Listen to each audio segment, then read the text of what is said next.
Perché un'altra idea chiave che mi pare possiamo fare in certo modo risalire alla sua grandiosità di manifestazione, all'età napoleonica, è quella anti-austriaca. L'Austria era additata come l'idra stritolante, la nazionalità e la libertà di tanti popoli, mai sazia di dominio, anacronistica sopravvivenza di una medievale concezione sacra di monarchia universale.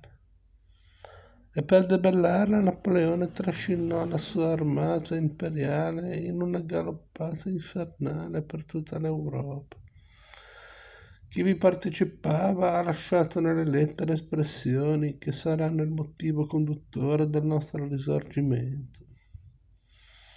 Eppure in quell'ora essi combattevano per nemici altrui.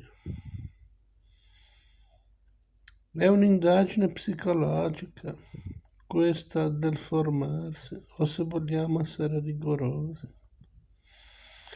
del consolidarsi, e meglio ancora dell'identificarsi, del sentimento di libertà, con quello di indipendenza dall'Austria durante il periodo napoleonico, che a più di un secolo e mezzo di distanza continua a mantenere il suo fascino. E certo, senza di essa non si spiegherebbero i moti del 1820-21, in mezzo ad un popolo non ancora preparato e inerte. Ci possiamo immaginare allora in quel clima di estroversione cittadina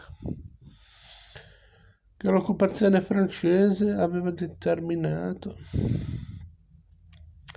E lo possiamo affermare perché tutti i viaggiatori di prima avevano lasciato scritto del poco movimento delle strade di Torino, tranne alcune e in determinati giorni ed ore. Come un vivace scambio di idee al di fuori delle mura domestiche ai ricercassi pubblici locali adatti, si elevava il livello delle discussioni e dal furore rivoluzionario si era giunti all'aspirazione nazionale e all'idea di un ideale che avrebbe richiesto il sacrificio puro, oscuro, un'adesione intima e individuale, non di masse di manovre rivoluzionarie. Facinorose più che coraggiose, di grandi pécheurs dans le trouble, più che di gratuiti olocausti.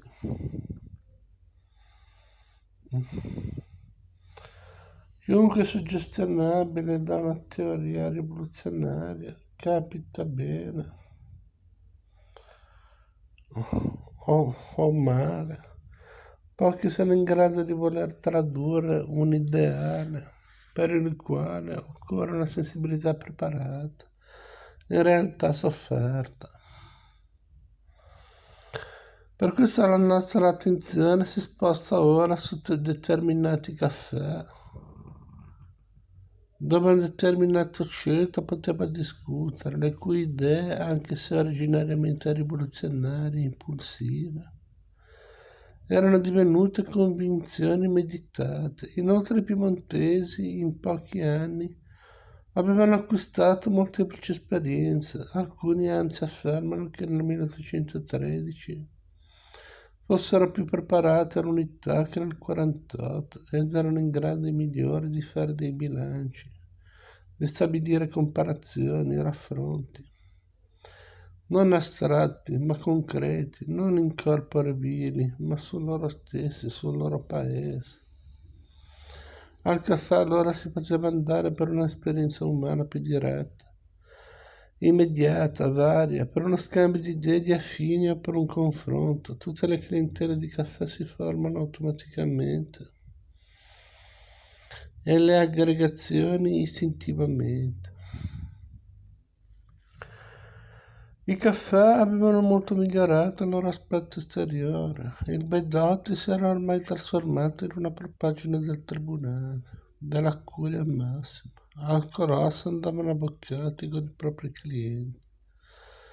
E altri professionisti, funzionari e impiegati delle vicine cancellerie, e così al centro in piazza Castello, piazza Imperiale, proprio là dove era il Giuvara, pare si sedesse in democratica cordialità, con la sua piccola corte di artisti, emergendo con la sua elegantissima parrucca bianca e con il suo ricercato abito abbaziale. Quel caffè del centro, vicino, tanto vicino da confonderlo al piccolo negozio di Madame Basile. Prima nave scuola dell'infelice giovanotto Rousseau, il quale dovette un bel giorno abbandonarla ai tempestosi flutti maritali. Lungo via Po il caffè delle colonne, che diventerà il Bassano. E poi il Nazionale, caro agli uomini politici, il Fiorio, in cui convenivano gli altolocati del governo, dell'aristocrazia, dell'ufficialità, della ricca borghesia, tra cui si filtravano talvolta ricchi mercanti di cavalli, cui per ora non si potrà nulla obiettare. Al biffo in fondo a via Po si radunavano gli studenti che cominciavano a far sentire le loro voci.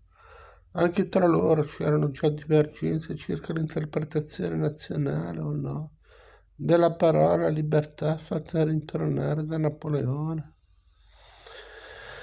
ma inafferrabile nella sua consistenza. Molti di essi erano già critici dei sistemi napoleonici, molti dimostravano tendenze repubblicane, molti addirittura rivoluzionarie, facendo affiorare la loro occulta appartenenza a club ben identificati, e spiavano i segni del cedimento del grande impero soprattutto in Spagna.